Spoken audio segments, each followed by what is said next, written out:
মুভিতে দেখানো দৃশ্যে কোনো একজন হ্যাকার কম্পিউটারের সামনে বসে খুব দ্রুত টাইপ করছে আর কম্পিউটার স্ক্রিনে বেশ কিছু এলোমেলো সংখ্যা অ্যানিমেটেড হচ্ছে। ব্যাকগ্রাউন্ডে একটা রোবোটিক সাউন্ড হচ্ছে। তার কিছুক্ষণের মধ্যেই ওই ব্যক্তি বলছে যে আমি সব হ্যাক করে ফেলেছি। তবে বাস্তবে হ্যাকিং আসলে ততটা সহজ কাজ নয়, বেশ কঠিন একটা কাজ। তবে আপনি কাউকে ফাঁদে পেলে তার ওয়েবসাইটের অ্যাক্সেস নিয়ে নিতে পারেন, এমনকি তার কম্পিউটার বা মোবাইলের অ্যাক্সেসও নিয়ে নিতে পারেন। কি একটু ধোঁয়াশা লাগছে? কখনো বলছি হ্যাকিং অনেক কঠিন বিষয়, আবার কখনো বলছি সহজ। ভিডিওটা কন্টিনিউ করুন, আপনারাই বুঝতে পারবেন যে হ্যাকিং আসলে কঠিন নাকি সহজ, কিভাবে আমাদের ওয়েবসাইটের অ্যাক্সেস নিয়ে নিচ্ছে হ্যাকাররা, বা আমাদের মোবাইল বা কম্পিউটারের অ্যাক্সেস নিয়ে দিচ্ছে, বা আমরা কিভাবে হ্যাকারের হাত থেকে নিজেদেরকে রক্ষা করতে পারি। হ্যাকিং এর আদি অন্ত নিয়ে আলোচনা করার জন্য আপনাদের সাথে থাকছি আমি হিমেল। মূল ভিডিওতে যাওয়ার আগে অবশ্যই আমাদের চ্যানেলটিকে সাবস্ক্রাইব করার রিকোয়েস্ট থাকবে। হ্যাকিং কিন্তু বেশ কয়েকভাবে করা যায়, তবে হ্যাকিং এর তিনটি পপুলার ওয়ে নিয়ে আলোচনা করব। হ্যাকিং এর সবচেয়ে বেশি পপুলার ওয়ে হচ্ছে সোশ্যাল ইঞ্জিনিয়ারিং বা ফিশিং, তারপরই রয়েছে মেলওয়্যার বা ইনজেক্টিং ডিভাইসেস, তারপর রয়েছে ক্র্যাকিং পাসওয়ার্ড। প্রথমে কথা বলি সোশ্যাল ইঞ্জিনিয়ারিং বা ফিশিং নিয়ে।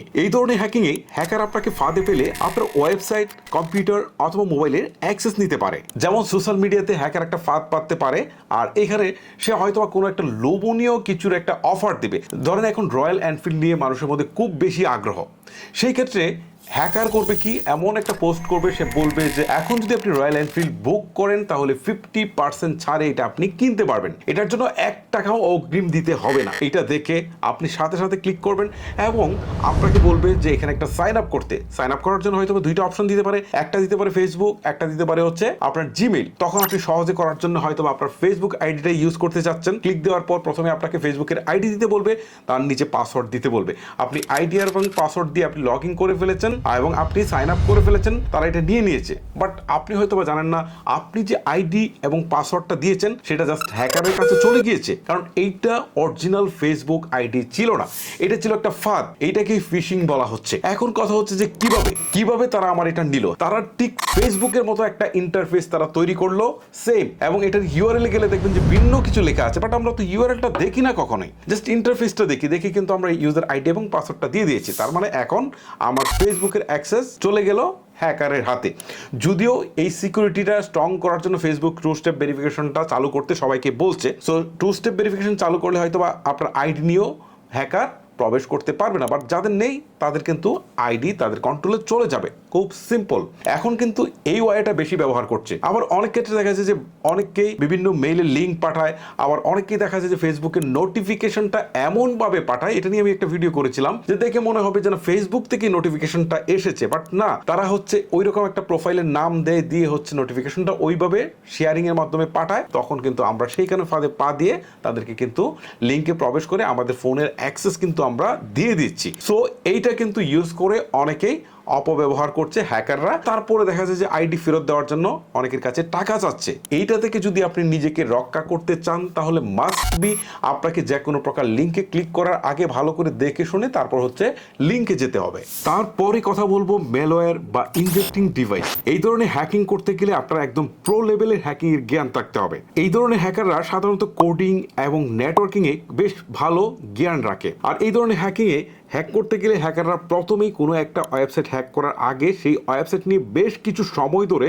তারা রিসার্চ করে, এবং রিসার্চে তারা এই ওয়েবসাইটের দুর্বল পয়েন্টগুলোকে খুঁজে বের করে, অর্থাৎ এর দুর্বলতাকে খুঁজে বের করার চেষ্টা করে। তারপর তারা ধীরে ধীরে সেটাকে কাজে লাগিয়ে তারা এই ওয়েবসাইটের ভিতরে ঢুকতে শুরু করে। আর এইগুলো কয়েক মিনিট বা কয়েক ঘন্টা বা কয়েক দিনে করা সম্ভব হয় না, এই জন্যে বেশ কিছু সময় ব্যবহার করতে হয় হ্যাকারদেরকে। আর দীর্ঘ সময় গবেষণার পর তারা ওয়েবসাইটের উইক পয়েন্টগুলো নিয়েই ধীরে ধীরে তাদের ওয়েবসাইটের নিয়ন্ত্রণ তাদের হাতে নিয়ে নেয়। যেহেতু এই হ্যাকিংগুলো সুনির্দিষ্ট কোনো টুলস প্রয়োগ করে করা যায় না, বা এখানে কোনো ফাঁদ পেতেও করা যায় না, সো এইটা করতে গেলে তাদেরকে অনেক বেশি নিজস্ব বুদ্ধিমাত্রার ব্যবহার করতে হয়, সেই সাথে প্রযুক্তির ব্যবহারও করতে হয় অনেক বেশি। বিশেষ করে নেটওয়ার্কিং এর উপর অনেক বেশি জ্ঞান থাকতে হয়, কোডিং এর উপর অনেক বেশি জ্ঞান থাকতে হয়। সবগুলো সমন্বয় করেই কিন্তু একজন হ্যাকার এই কাজটুকু করতে পারে।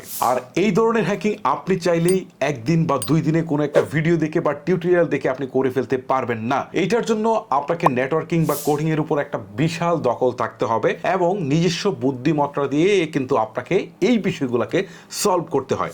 সো আমরা সিনেমা যতই দেখি না কেন যে ভিলেন প্রোগ্রামারের মাথায় পিস্তল ধরে বলছে যে 5 মিনিটের ভিতরে ওয়েবসাইটটা হ্যাক করে দে, বাট সেটা কিন্তু রিয়েলি অসম্ভব ব্যাপার। সো এটার জন্য বিশাল নলেজ থাকতে হয়। এই ধরনের হ্যাকারের হাত থেকে ইম্পর্টেন্ট যে ওয়েবসাইটগুলো রয়েছে সেগুলোকে রক্ষা করার জন্য কিন্তু বিভিন্ন প্রতিষ্ঠান আরো এক ধরনের হ্যাকারকে নিয়োগ দিয়ে থাকে, যারা ইথিক্যাল হ্যাকিং এর মাধ্যমে সেই সব প্রবলেমগুলো সলভ করে থাকে। অর্থাৎ তারা বারবারই দেখে যে এই ওয়েবসাইটে কোনো উইক পয়েন্ট রয়েছে কিনা, কোনো দুর্বলতা রয়েছে কিনা, সেগুলোকে তারা সলভ করে এবং তাদের সিকিউরিটি ব্যবস্থাটা ক্রমশ স্ট্রং করে। তারা হচ্ছে মূলত ইথিক্যাল হ্যাকার। সো আপনি যদি এই ইথিক্যাল হ্যাকার হন তাহলে কিন্তু আপনি অনেক ভালো স্যালারিতে কাজ করার সুযোগ পাবেন। ইথিক্যাল হ্যাকিং কিন্তু বিভিন্ন প্রতিষ্ঠান শিখিয়ে থাকে। সো আপনারা কিন্তু বিভিন্ন প্রতিষ্ঠান থেকে ইথিক্যাল হ্যাকিং শিখতেও পারেন। তারপরে অপশনটা হচ্ছে ক্র্যাকিং পাসওয়ার্ড। এই হ্যাকিং গুলো সাধারণত ভিন্ন ধরনের অ্যাপস বা সফটওয়্যার ব্যবহার করে করা হয়। এইসব অ্যাপস বা সফটওয়্যারে lakh lakh crore crore password set up করা থাকে। এই সফটওয়্যার গুলো অ্যাপ্লাই করার পর লক্ষ কোটি পাসওয়ার্ডের মধ্য থেকে কোনো একটি পাসওয়ার্ড ম্যাচ হয়, তাহলে খুব সহজেই